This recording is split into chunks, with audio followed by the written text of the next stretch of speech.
প্রিয় দর্শক, আসসালামু আলাইকুম।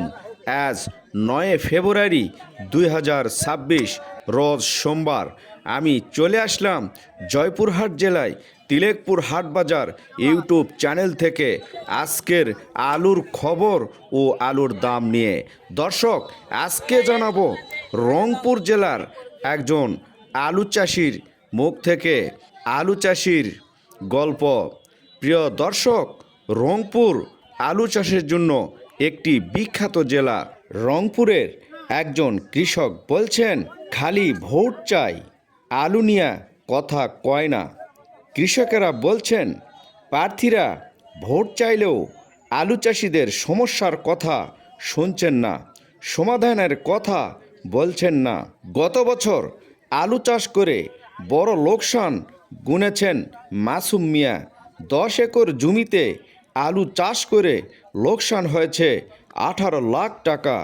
এই লোকসানের চাপ পড়েছে পরিবারের। ইতিমধ্যেই 3টি গরু বিক্রি করে দিয়েছেন। ভয়ে এবছর আলু চাষ কমিয়ে দিয়েছেন। চাষ করেছেন 3 একর 48% জমিতে। এবারও যদি ঠিকঠাক দাম না পান, পথে বসে যাবেন এই কৃষক। গতকাল রবিবার সকালে মাসুম মিয়া সহ 5 জন আলু চাষির সঙ্গে কথা হয় তালতলা বাজারে। বাজারটি রংপুর সুন্দরগঞ্জ আঞ্চলিক সড়কের পাশেই। এলাকাটি রংপুর 4 আসনের। এখানে সব দলের প্রার্থী ভোটে নির্বাচন করছেন। এখানকার কৃষকেরা বলছেন, প্রার্থীরা ভোট চাইলেও আলু চাষিদের সমস্যার কথা শুনছেন না, সমাধানের কথা বলছেন না।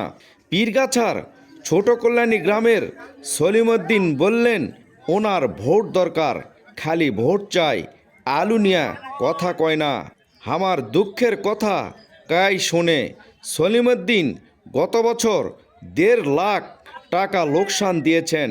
একটি এনজিও থেকে ঋণ নিয়ে সংসার চালাচ্ছেন। মাঠের আলু উঠতে আরও 30 থেকে 40 দিন বাকি। আশা ও আশঙ্কায় তার দিন কাটছে। প্রিয় দর্শক, এবারেও আলুর শেষ পর্যন্ত কি অবস্থা হয়, কি দাম যেতে পারে, আপনারা অবশ্যই এই দাম জানার জন্য আমার এই ছোট্ট ইউটিউব চ্যানেলটি সাবস্ক্রাইব করবেন ও ফেসবুক পেজটি ফলো করে দিবেন আর ভিডিওটি শেয়ার করবেন। চলুন আজকে জানবো আমাদের তিলেকপুর হাটে আলুর কি দাম যাচ্ছে।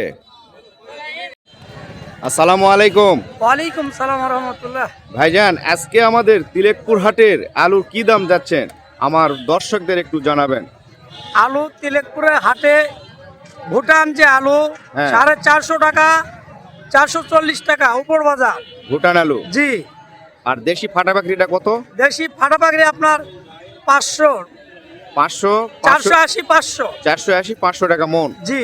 আর স্টিক আলু কত যাচ্ছে? স্টিক আলু আপনার হলো 420, 30। 420, 30। জি। আর ডায়মন্ড আলু আসছে হাটে? ডায়মন্ড আলু আছে খুব সীমিত, এটা খুব কম। সীমিত, এখন জি। ওইভাবে আসে নাই। না, আর ক্যারেট আছে। ক্যারেট কত গেছে? ক্যারেট আপনার 420, 30 টাকা। 420, 30 টাকা। 400 টাকা। 400 টাকা। নিচে 400। ভালো। 400 টাকা আলু। জি। ধন্যবাদ ভাইয়া। যে দর্শক, এই ছিল আজকের তিলেকপুর হাটের আলুর দাম।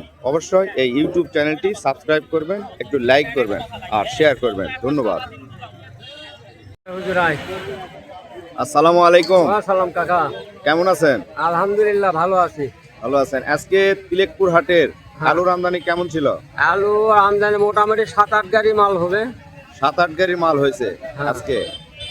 আজকে তিলেকপুর হাটে যে আলুর দাম কত করে যাচ্ছে আপনি একটু আমার দর্শকদের জানান। আজকে আলুর দাম গেছে 420, 30। আর এক কিলাস আলু 450। এটা কি আলু ছিল? ভুটান আলু। ভুটান আলু। হ্যাঁ, 430। আর এক কিলাস যেটা ভালোটা 450 450 টাকা মন। মন। আর আজকে দেশি আলু, যে দেশি ফাটাবাকরি, এটা কত করে গেছে? 500, 550, 600। ফাটাবাকরি 500, 550, 600 টাকা মন গেছে। 600 টাকা। আজকে হাটে দেখলাম স্টিক আলু আসছে। স্টিক কত করে যাচ্ছে? 350। 350 টাকা মন গেছে স্টিক আলু। হ্যাঁ, স্টিক তাহলে আলু। স্টিক আলুর দাম কম। কম। ডায়মন্ড আলুর আমদানি হয় না এখন? এমন আলু আমদানি নাই। আচ্ছা, তাহলে এইরকম দাম যদি থাকে তাহলে কৃষকের কি কি অবস্থা হবে? কৃষকের কি হবে বা এখন যদি আল্লাহ ভাগ্য ভালো হয় তাহলে দাম পাতে পারে ভবিষ্যতে। সরকারের একটা ব্যবস্থা নেওয়া তো উচিত। অবশ্যই এই আলুর দাম একটু হলেও বৃদ্ধি করা, হ্যাঁ বিদেশ পাঠিয়ে দিলে বহুত পয়সা পাবে বা গৃহস্থরা। বাইরে আমদানি করা, বাইরে রপ্তানি আমদানি করা। হ্যাঁ। ঠিক আছে, তো ধন্যবাদ। সালাম আলাইকুম। ওয়া সালাম দাদা।